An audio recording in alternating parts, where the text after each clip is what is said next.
before we get into 2023, we kind of need to go through what took place in 2022. In 2022, we had the highest inflation that we've had in decades.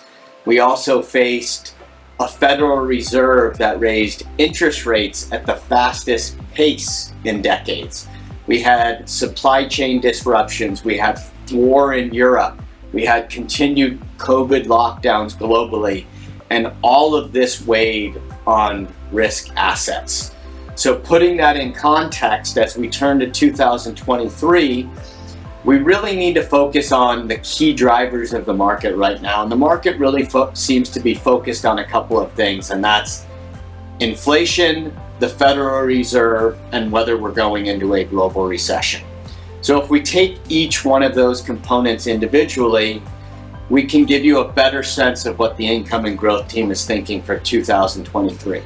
So when we look at the inflation data, most strategists and most of the economic data we're seeing today shows that we are past peak inflation.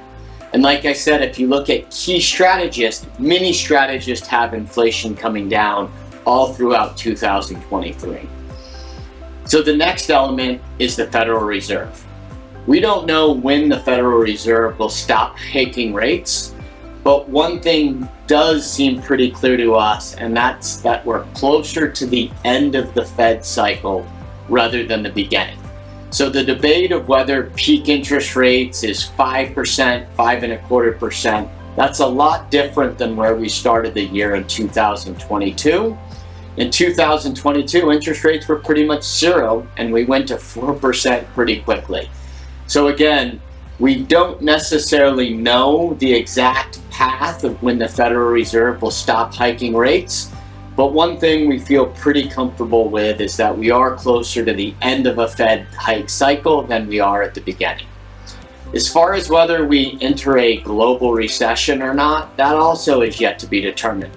There is no doubt from listening to many companies globally that there is an economic slowdown happening, and many companies are reacting immediately to that global economic slowdown by stopping ordering, stopping hiring, and in some cases we're beginning to see an acceleration of layoffs.